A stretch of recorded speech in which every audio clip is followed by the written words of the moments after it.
বাক্যত order request command advice এইবোৰৰ ভাৱ থাকে মানে যদি আমি অসমীয়াত কওঁ তেতিয়া ইম্পাৰেটিভ সেন্টেন্সটো হৈছে আদেশ সূচক বাক্য যিবোৰ বাক্যত আদেশ অনুৰোধ উপদেশ এইবোৰৰ ভাৱ থাকে যিবোৰ বাক্যৰ অৰ্থবোৰ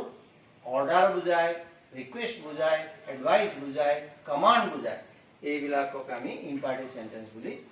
কওঁ The imperative sentence ইয়াত মাজতে এটা শব্দ আহিল তোমালোকৰ কাৰণে অলপ পাজল লগা শব্দ এডভাইস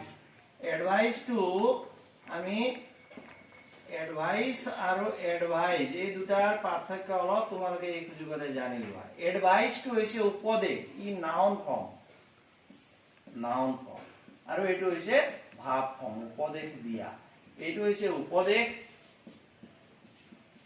আৰু এইটো হৈছে উপদেশ দিয়া এইটো ভাব কোনো কাম ভাব বুলি কলে ভাবে কোনো এটা কাম কৰা বা হোৱা বুজায় গতিকে উপদেশ দিয়া এইটো হৈছে উপদেশ দিয়া এতিয়া যিবোৰ বাক্যত মই আকৌ কৈছো যিবোৰ বাক্যই আদেশ অনুৰোধ উপদেশ আদিৰ ভাব প্ৰকাশ কৰে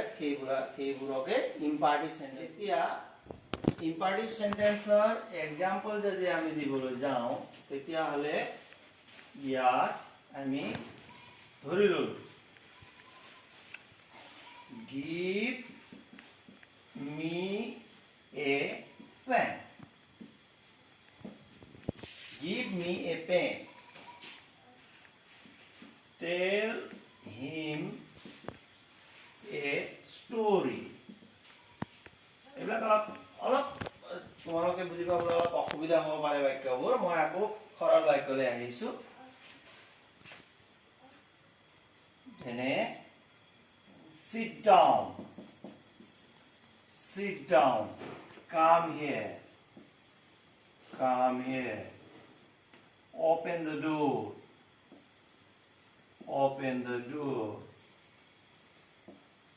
এতিয়া ইয়াত মই কতো প্লিজ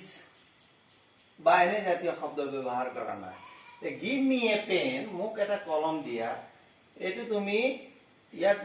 প্লিজ নিলিখিলেও আমি এই বাক্যটো বুজি পাম যে মোক এটা কলম দিবলৈ কৈছে মানে অনুৰোধ কৰিছে ই ৰিকুৱেষ্ট বুজাইছে টেল হিম এ ষ্টৰী তেওঁক এটা সাধু কোৱা বুলি কাকো কোনোবা অৰ্ডাৰ নিদিয়ে অনুৰোধহে কৰিব সিট ডাউন বহা বুলি কাকো তুমি কমান্ড নকৰা বা এডভাইস নিদিয়া তুমি ৰিকুৱেষ্টে কৰিবা কাৰবাক বহা বুলি come here open the door sit down tell him a story give me a pen এনে জাতীয় বাক্যবোৰ হৈছে ইম্পাৰেটিভ সেন্টেন্স এতিয়া আমি ইয়াত উলিয়াম যে ইম্পাৰেটিভ সেন্টেন্সৰ ফৰ্মেশনটো কি আছে এইটো চাবা give me tell him a pen a story ইয়াত চোৱা ভাৰ্ব সাবজেক্ট অবজেক্ট বা অন্যান্য ইয়াত আমি অলপ আগতে ক্লাছত মই কৈছিলো যে ইন্টাৰগেটিভ সেন্টেন্সত হয় ভাৰ্ব প্লাস সাবজেক্ট বুলি ইন্টাৰগেটিভ সেন্টেন্সত আৰু ইয়াত কৈছিলো সাবজেক্ট প্লাস ভাৰ্ব বুলি ইয়াত আমি দেখিছো যে বাক্যবোৰ ভাৰ্বেৰে আৰম্ভ হৈছে ভাৰ্বৰ পিছত সাবজেক্টেই বহু হ'ব লাগে বুলি কোনো কথা ইয়াতে হোৱা নাই এতে মি হিম এইবিলাক হৈছে এটা অবজেক্ট পাৰ্সোনাল অবজেক্ট এই বিষয়ে মই তোমালোকক কম যেতিয়া অবজেক্টৰ বিষয়ে আলোচনা কৰিম অবজেক্ট কেই প্ৰকাৰৰ কি সেই বিষয়ে আলোচনা কৰিম তেতিয়া এইবিলাক হৈছে এক্সাম্পল ইম্পাৰেটিভ সেন্টেন্স গতিকে আমি ঠাউকতে বুজি পাব লাগিব যে সমূহকে সহজভাৱে বুজি পাব লাগে যে যিবোৰ বাক্যই আদেশ অনুৰোধ উপদেশ আদিৰ ভাৱ প্ৰকাশ কৰে সেইবোৰকে ইম্পাৰেটিভ সেন্টেন্স বুলি কোৱা হয় আৰু এটা এক্সাম্পল দিছো যেনে ডোন্ট টেল এ লাই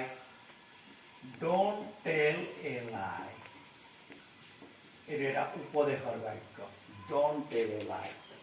আকৌ মিলিটাৰী অৰ্ডাৰটো সদায় কমাৰ নহয় মাৰ্চ ফৰৱাৰ্ড সন্মুখলৈ আগবাঢ়া যদি মিলিটাৰী কমান্ডাৰজনে যদি কয় তেতিয়াহ'লে সেইটো হ'ব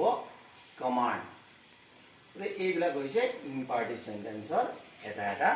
উদাহৰণ যে আমি ইয়াত আৰু এটা বস্তু দেখিছো যে ইম্পাৰেটিভ সেন্টেন্সৰ শেষত মই কি বহাইছো ইয়াত please give me a pen full stop বহাইছে এই কথাটো তোমালোকে মন দিব লাগিব যে ইম্পাৰেটিভ সেন্টেন্সৰ শেষত সদায় ফুল স্টপ বহায় ইন্টাৰগেটিভ সেন্টেন্সৰ শেষত কুৱেশ্যন মাৰ্ক বা নট অফ ইন্টাৰগেশ্যন বহায় কিন্তু ইম্পাৰেটিভ সেন্টেন্সৰ শেষত সদায় ফুল স্টপ বহায় এই কথাখিনি আমি জানিব লাগিব এইখিনি হৈছে ইম্পাৰেটিভ সেন্টেন্স এই সেন্টেন্সটোৰ বিষয়ে আমি ভালকে আটাইকেইটা 5 প্ৰকাৰৰ সেন্টেন্সৰ বিষয়ে ভালকে এই কাৰণে জানিব লাগিব যে সেন্টেন্সটো ভালকে নাজানিলে আমি পৰৱৰ্তী সময়ত যিমানবোৰ গ্ৰামাটিকেল কামবোৰ কৰিব লাগিব ভয়েস চেঞ্জ হওক নেৰেশন চেঞ্জ হওক বা অন্যান্য নিগেটিভ ইন্টাৰগেটিভ হওক বা আস্ক কুৱেশ্যন হওক টেক কুৱেশ্যন হওক এইবোৰ যেতিয়া আমি কৰিম তেতিয়া আমাৰ সেন্টেন্সৰ ধাৰণাটো যদি এতিয়া পৰিষ্কাৰ হৈ থাকে তেতিয়াহ'লে সেইবোৰ কাম কৰিবৰ কাৰণে আমাৰ সুবিধা হয় ইয়াৰ পিছত আহিব ইম্পাৰেটিভৰ পিছত আহিব optative sentence Optative sentence is optative sentence to নিজে এটা imperative sentence এর এটা পার্ট এটা ভাগ মই সেন্টেন্সৰ ভাগ করতে তোমালোকক কৈছিল optative sentence এই optative sentence টো হৈছে ইচ্ছাবোধক বাক্য বুলি কোৱা হয়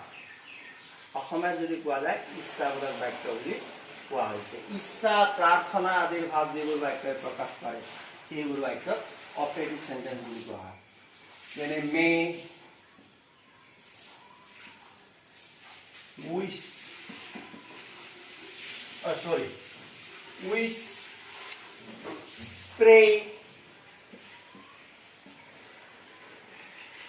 উইশ প্ৰে এইবিলাক ইচ্ছা প্ৰাৰ্থনা আদিৰ ভাৱ যিবোৰ বাক্যই প্ৰকাশ কৰে সেইবোৰ বাক্যকে অপটেটিভ সেন্টেন্স বুলি কোৱা হয় অপটেটিভ সেন্টেন্স বুলি কোৱা হয় ইচ্ছা আৰু প্ৰাৰ্থনা এতিয়া আমি সেইটো এক্সাম্পল হিচাপে লৈ ইয়াতে তোমালোকৰ আগত দাঙি ধৰিব বিচাৰিছো যেনে may you live long may you live long may you be happy May you be happy.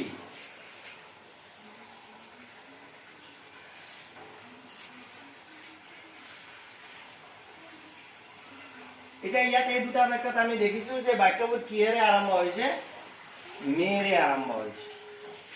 ইয়াত আৰু এটা কথা তোমালোকক কৈ থওঁ মনত ৰাখিবা যে অপটেটিভ সেন্টেন্সবোৰ সাধাৰণতে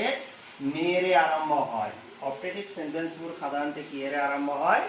মেৰে আৰম্ভ হয় May you live long. তুমি দীৰ্ঘজীবী হোৱা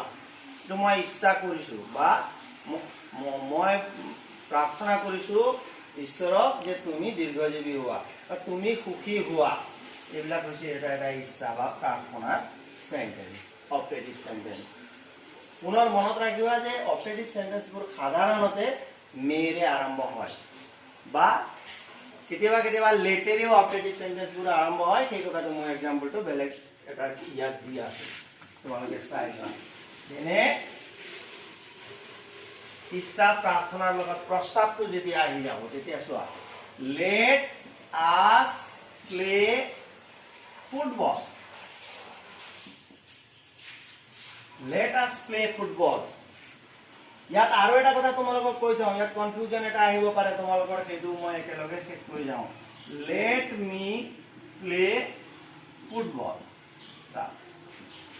বুজি পাবলৈ অলপ চেষ্টা কৰিবা এইটো ভৱিষ্যতৰ কাৰণে হ'ব যে লেট আছ প্লে ফুটবল আমি ফুটবল খেলো আহা দ্যাট মিন্স মই মোৰ বন্ধুসকলক কৈছো যে বলা আমি ফুটবল খেলো বলা আমি ফুটবল খেলো এইটো মই ইচ্ছা কৰিছো ইচ্ছা কৰিলৈ মই বন্ধুসকলৰ আগত প্ৰস্তাৱ দিছো যে আমি ফুটবল খেলিবলৈ যাওঁ বলা কিন্তু দ্বিতীয় বাক্যটো লেটেৰে আৰম্ভ হোৱা চোৱা লেট মি প্লে ফুটবল মোক ফুটবল খেলিবলৈ দিয়া হওক লেট মি প্লে আৰু লেট আছ প্লেৰ মাজৰ পাৰ্থক্যটো চোৱা এই দুটাৰ মাজত লেট মি প্লে ফুটবলটো মোক ফুটবল খেলিবলৈ দিয়া হওক দ্যাট মিন্স মই পাৰমিশন বিচাৰিছো মই আমাৰ কেপ্টেইনক হওক বা মোৰ ঘৰৰ দেউতাক হওক বা মোৰ স্কুলত হেডমাষ্টাৰজনক হওক মই অনুমতি বিচাৰিছো প্লাছ মোক ফুটবল খেলিবলৈ দিয়ক দ্বিতীয় বাক্যটোৱে তেনেধৰণৰ ভাৱ প্ৰকাশ কৰিছে প্ৰাৰ্থনাৰ ভাৱ প্ৰকাশ কৰিছে মই প্ৰাৰ্থনা কৰিছো প্ৰথম বাক্যটোৱে কৈছে মই ইচ্ছা কৰিছো ছাৰ মই ইচ্ছা কৰিছো আমি সকলোৱে গৈ ফুটবল খেলো বলা বা মই প্ৰস্তাৱ দিছো সকলোকে মোৰ বন্ধুসকলক যে আমি ফুটবল খেলো আহা গতিকে এনেধৰণে অপটেটিভ সেন্টেন্স ব্যৱহাৰ হয় অপটেটিভ সেন্টেন্সবোৰ আকৌ কলো মই মনত ৰাখিবা অপটেটিভ সেন্টেন্সবোৰ সাধাৰণতে মে লেট আদিৰে আৰম্ভ হয় অপটেটিভ সেন্টেন্স ইয়াৰ পিছত আমি অন্তিমটো সেন্টেন্স আলোচনা কৰিম এই অন্তিমটো সেন্টেন্সটো হৈছে ইয়াত আৰু এটা কথা ক'বলৈ পাহৰি থাকিলো তোমালোকক যে ইয়াতে অপটেটিভ সেন্টেন্সটো আমি দেখিলো তোমালোকে দেখিলা মই শেষত কি দিছো ফুল ষ্টপ চিন দিছো যে অপটেটিভ সেন্টেন্সবোৰৰ শেষতো ফুল ষ্টপ বহে এই কথাটো কিন্তু অলপ মনত ৰাখিবলগীয়া কথা দেই কোনোবাই যদি লেট আস প্লে ফুটবল বুলি এনেকে দিয়ে তেতিয়াহ'লে সেইটো পাংচুৱেশ্যন যিটো আমাৰ পাংচুৱেশ্যনৰ নিয়মটো ভুল হৈ যায় গতিকে এইটো ইয়াত যি চিহ্ন বহিব লাগে এই চিহ্নই ব্যৱহাৰ কৰিব লাগে আৰু সেইবোৰ এতিয়াই শিকি লোৱা ভাল ইয়াৰ পিছত অন্তিম বাক্যটো আমি আলোচনা কৰি আজিৰ ক্লাছটো সমাপ্ত কৰিম সেইটো হৈছে এক্সক্লামেটৰী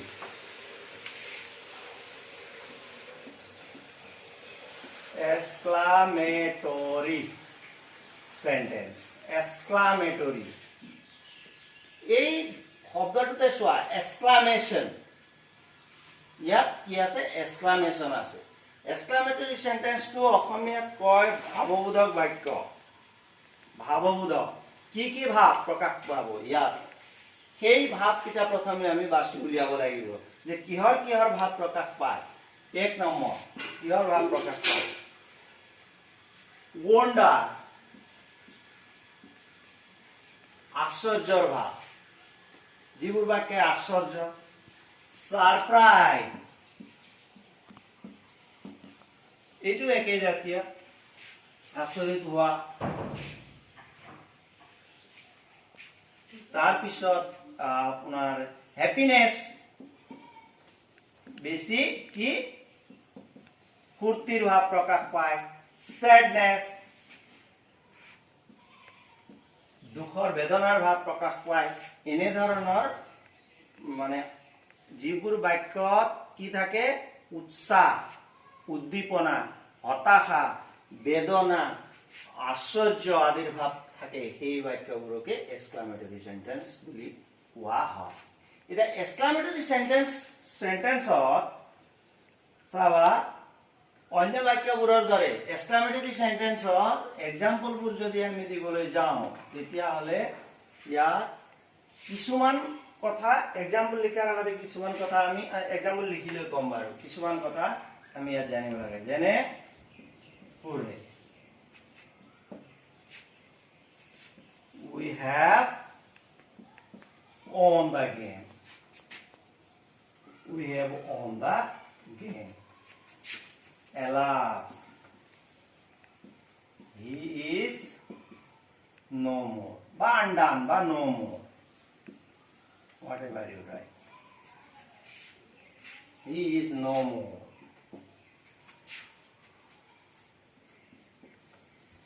how beautiful that rose is what a nice picture it is ইয়াত মই লিখিছো হুৰে we have won the game তা আমি খেলখনত যেতিয়া ল'ৰা ছোৱালীবিলাকে জিকে তেতিয়া কিমান ফূৰ্তি আনন্দ হয় এইটো ফূৰ্তিৰ ভাৱ we have won the game বাবা আমি খেলখনত জিকিলো alas he is no more হাই হাই তেওঁ ঢুকাই থাকিল বা মৰি থাকিল how beautiful that rose is সেই গোলাপ পা ইমান ধুনীয়া what a nice picture it is এই পিকচাৰটো ইমান ধুনীয়া এতিয়া ইয়াত চাবা মই ক'ব বিচৰা বস্তুটো হৈছে ইয়াত আমি এটা চিন দিছো এই চিনটো কি কোৱা হয় মই কৈছিলো আৰু তোমালোকক তথাপিও এতিয়া আকৌ কৈ দিছো ইয়াক কোৱা হয় নোট অফ এক্সক্লামেশন ইয়াক কি বুলি কোৱা হয় নোট অফ এক্সক্লামেশন বা এক্সক্লামেটৰি মাৰ্কস, এক্সক্লামেটৰি মাৰ্কস বা নোট অফ এক্সক্লামেশন এই চিহ্নটো কোৱা হয়। এতিয়া ইয়াত আমি প্ৰথমে দিলো, শেষত ফুল ষ্টপ দিলো, ইয়াত দিলো ও ইয়াত কমা দিলো, শেষত এইটো দিলো। কিয় দিলো আৰু তোমালোকৰ মাজত এইটো প্ৰশ্নটোৰ অৱতাৰণা হ'ব পাৰে। এই বস্তুটো ইয়াতো দিব পৰা গ'ল হয়, কিয় নিদি ইয়াত ফুল ষ্টপ দিলে ইয়াত দিলে। এটা সেই কাৰণে সেই প্ৰশ্নটো আহক বুলি মই এনেকৈ লিখি দিছো যে হুৰে উই হ্যাভ ওন দা গেম। ইয়াত যদি আমি এই চিহ্নটো দিওঁ নোট অফ এক্সক্লামেশনটো এই ওয়াৰ্ডটোৰ লগত, এই ওয়াৰ্ডটো হৈছে এক্সক্লামেটৰি ওয়াৰ্ড মানে এইটোত যদি এক্সক্লামেটৰি চিহ্নটো ইয়াত যদি আমি দিলো তেতিয়াহ'লে শেষত আমি আকৌ এইটো দিব নোৱাৰো, ফুল ষ্টপ দিব লাগে। এই বাক্যটোকে আমি আৰু ইয়াত যদি আমি কমা দিলো তেতিয়াহ'লে ইয়াত আমি এক্সক্লামেটৰি চিহ্নটো দিব লাগিব, কাৰণ এক্সক্লামেটৰি ওয়াৰ্ডেৰে বাক্যটো আৰম্ভ হৈছে, এক্সক্লামেটৰি ওয়াৰ্ডেৰে বাক্যটো আৰম্ভ হৈছে। এই বাক্যটো গতিকে আমি এইটো কথাত এইটো বুজি পাওঁ যে আমি এইটো চিহ্ন ইয়াত নিদি ইয়াত ফুল ষ্টপ দি ইয়াত এই চিহ্নটো দিব পাৰি। এইটো ইয়াত এইটো চিহ্ন নিদি এইটো এনেকেও দিব পাৰি, যেনেকে লিখিলেও বাক্যটো শুদ্ধ হ'ব। সেই কথাটোকে এইটোৱে প্ৰতিপন্ন কৰিছে। আৰু আমি পাৰ্য মানে আমি ইয়াতে এই চিহ্নটো দি লৈ শেষত ফুল ষ্টপটো দিয়াৰ ব্যৱস্থা কৰিব লাগে। এই কনফিউজনটো তোমালোকৰ তেতিয়া নাথাকে। প্ৰথমে যদি এই চিহ্নটো দি দিয়া তেতিয়াহ'লে তোমালোকৰ কনফিউজনটো নাথাকে। গতিকে কিছুমান গ্ৰামাৰৰ কিতাপত ইয়াত কমা দি শেষত এইটো দিয়ে, বা কোনোবা বাক্যত ইয়াত কমা দি ইয়াত নোট অফ এক্সক্লামেশন দিয়ে, কিছুমানত ইয়াত নোট অফ এক্সক্লামেশন দি তাত ফুল ষ্টপ দিয়ে। গতিকে সেইটো দূৰ কৰিবৰ কাৰণে তোমালোকে নিজে প্ৰথমে ডেফিনিট হবৰ কাৰণে দুইটাতে এনেকৈ দি শেষত ফুল ষ্টপ চিন দি দিবা। এতিয়া পিছৰ বাক্য দুটা চোৱা। How beautiful that rose is, হাউৰেও এক্সক্লামেটৰি সেন্টেন্স আৰম্ভ হৈছে, হোৱাটেৰেও এক্সক্লামেটৰি সেন্টেন্স আৰম্ভ হৈছে। গতিকে এই কথাটো আমি জানি লোৱা দৰকাৰ। How beautiful, how what a nice, এইখিনিৰ অৰ্থ কি হ'ব পাৰে প্ৰথমে আমি সেইটোৱে জানি ল'ব লাগিব। তাৰপিছতে ইয়াৰ ব্যৱহাৰটো শুদ্ধ হৈছে নাই আমি গম পাম। হাউ বিউটিফুল মানে কিমান ধুনীয়া নহয়। হাউ বিউটিফুলৰ অৰ্থটো ইয়াত কিমান ধুনীয়া, এটা নিৰ্দিষ্ট পৰিমাণৰ ধুনীয়া বুজোৱা নাই। ইয়াত কৈছে how beautiful means very beautiful. How beautiful means very beautiful, that rose is very beautiful. মানে তেনেকুৱা ধুনীয়া গোলাপ দেখা নাই, তেনেধৰণৰ ধুনীয়া গোলাপ। আৰু এইটোতো হোৱাট এ নাইচটো ইয়াত কিমান ধুনীয়া নহয়, দেখিবলৈ কিমান ভাল নহয়, এইটো হৈছে কি বৰ ভাল, একদম শুৱনি দেখিবলৈ। আগতে কেতিয়াও নেদেখা ধৰণৰ সুন্দৰ বস্তু যেতিয়া আমি দেখিম তেতিয়া সেইটো হ'ব আশ্চৰ্যৰ ভাৱ। গতিকে সেইটো হ'ব wonder, very wonderful. That rose is so beautiful that I have ever seen that kind of roses. মই তেনেধৰণৰ গোলাপ যেতিয়া কেতিয়াও দেখা নাই, প্ৰথম দেখিছো, তেতিয়া সেইটো হ'ব আশ্চৰ্যৰ ভাৱ। আৰু এনেধৰণৰ বাক্যবোৰকে কোৱা হয় এক্সক্লামেটৰি সেন্টেন্স। এই এক্সক্লামেটৰি সেন্টেন্সক তুমি এছাৰ্টিভ সেন্টেন্সৰ পৰা আৰম্ভ কৰি আমি যদি চাওঁ, এছাৰ্টিভ, ইন্টাৰোগেটিভ, ইম্পাৰেটিভ, অপটেটিভ এণ্ড এক্সক্লামেটৰি, এই 5 প্ৰকাৰৰ বাক্য, প্ৰতিটো বাক্যৰে ধৰণ, লিখনৰ পদ্ধতি, ফৰ্মেশন প্ৰত্যেকৰে বেলেগ বেলেগ। আমি ফৰ্মেশনটো দেখি এই বাক্যটো এইটো বুলি আমি জানি ল'ব লাগিব। সেইখিনি জ্ঞান প্ৰথমে আমি আয়ত্ত কৰি ল'ব লাগিব। তাৰপিছত আমি